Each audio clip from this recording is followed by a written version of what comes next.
नमस्ते दोस्तों, welcome back to the channel. आज मैं बताने वाला हूँ कि आपको रिटायरमेंट में कौन से ब्लंडर्स नहीं करने हैं और अगर आप अभी रिटायरमेंट में हैं तो आपको आपकी लाइफस्टाइल कैसे इंप्रूव करनी है, अपने फाइनेंसेस कैसे मैनेज करने हैं। आज हम उनके बारे में बात करेंगे। Basically I am going to focus on retirement blunders. Before we start, why don't you comment and tell me आपके हिसाब से रिटायरमेंट में आदमी को क्या क्या ब्लंडर्स नहीं करने चाहिए। आपने किसी को कोई भी ब्लंडर करते हुए देखा है तो आप अपना एक्सपीरियंस मेरे साथ जरूर शेयर करें। Now let us begin. Firstly the major blunder that we do during retirement is that we go to a bank because retirement में क्या होता है ना, हमें लमसम पैसा मिलता है, ठीक है। तो हम बैंकर के पास जाते हैं खुश होके और वो हमें एडवाइस करते हैं प्रोडक्ट्स, राइट। वो आपको बोलेगा कि इंश्योरेंस प्रोडक्ट खरीद लीजिए या फिर कोई म्यूचुअल फंड में इन्वेस्ट कर लीजिए जो उनको ज़्यादा कमीशन देता हो। तो basically largely any bank will be able to sell you an insurance product और आपको वो लॉक इन कर देगा और उसमें basically it will be a ULIP product और एन एंडोमेंट प्रोडक्ट जहाँ पे उसका commission up front will be 40 to 60% of your investment, right. तो आपको ये अवॉइड करना है friends. You have to make sure that you don't invest with a banker at all. अगर आपको कोई फाइनेंशियल एडवाइजर की हेल्प नहीं लेना है, मत लीजिए। आप अपना पैसा फिक्स डिपॉजिट में रखिए, ठीक है, बट आप बैंकर से एडवाइस ना लें। हो सके तो एक फाइनेंशियल एडवाइजर को हायर करें, नहीं तो अपना पैसा फिक्स डिपॉजिट में रखें। या फिर आपको जो प्रोडक्ट समझ में आता है और आपको लगता है कि इसका जो total annum per annum cost है लेस देन 2% है, तो या वो प्रोडक्ट में इन्वेस्ट करें, नहीं तो ना करें, ठीक है। सेकेंडली, आपको अपने किड्स को पैसा मैनेज करने के लिए नहीं देना है friends, because what they will do is they will do make investment decisions as per their risk appetite, right। वो आपके risk appetite के हिसाब से investment decisions नहीं लेंगे। So they may end up playing with stocks, into trading। They may end up investing in crypto, which is not your cup of tea। If you are a retired person or if you are going to retire soon, don't let your kids manage your money, right। उसके बाद मैंने देखा है बहुत सारे parents emotional हो जाते हैं और अपने किड्स को या तो स्टार्टअप के लिए पैसा दे देते हैं या फिर हायर एजुकेशन के लिए पैसा दे देते हैं। फ्रेंड्स, अगर आपको अपने बच्चों को पैसा देना है तो आप तभी दें जब आपके पास इतना हो कि आपके जो एक्सपेंसेस है that can be taken care for the next 30 and 40 years without depending on your kids, right.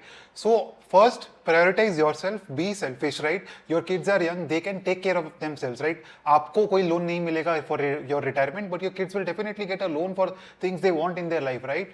तो आपको अपना कॉर्पस खाली नहीं करना है just to make your kids happy, right. You have to make that line, you have to draw that line to make sure that your retirement does not suffer, okay। So just make sure that you don't give your money anything over and above what is affordable by you। अगर आपको afford करता है तो आप जरूर दीजिए, नहीं तो आपको देने की जरूरत नहीं है। फिर लास्टली फोर्थ पॉइंट है, इसमें आपको हेल्थ इंश्योरेंस लेके जरूर रखना है, ठीक है। आप अगर रिटायर नहीं हुए हैं तो आप अभी हेल्थ इंश्योरेंस ले लें, रिटायर हो चुके हैं तो भी आपको हेल्थ इंश्योरेंस मिल जाएगा। Try and look at getting a health insurance cover for yourself so that आपके जो रिटायरमेंट कॉर्पस है उस पर इफेक्ट ना पड़े, right. So you can it is better to buy a health insurance today because of a simple reason that आप अगर future में बीमार पड़ते हैं तो वो सारे डिजीजेस कवर होंगे, राइट। तो मैंने हेल्थ इंश्योरेंस के ऊपर एक और वीडियो किया था, उसका मैं लिंक ऐड करता हूँ, आप वो वीडियो देखना जरूर देखें इसको, so that you will get a very good idea of health insurance industry, right.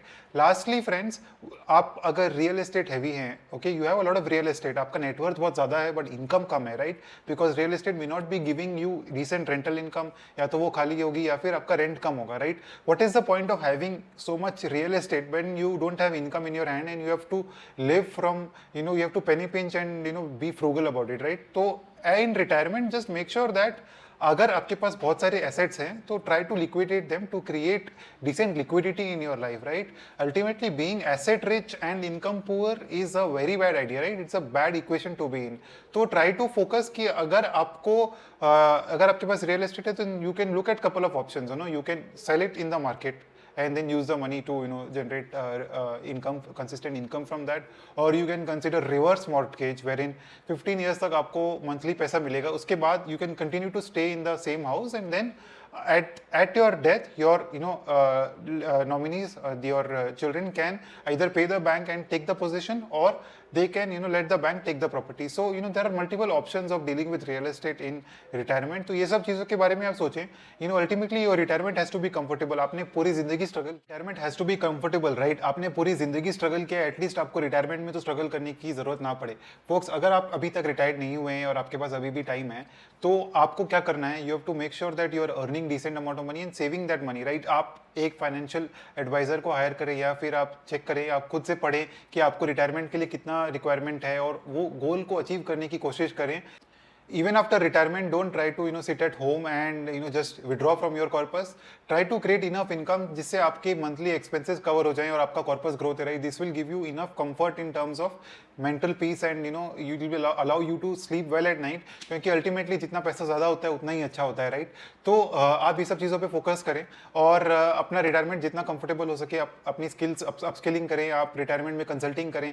आपको बहुत सारे ऑप्शन है रिटायरमेंट में करने के लिए. अगर आप रिटायर्ड हैं, आप मुझे कमेंट करके बताएं आप क्या कर रहे हैं, how are you dealing with your life. I would be happy to discuss with you. Thank you for watching. Thank you, and please do not forget to like, subscribe and share.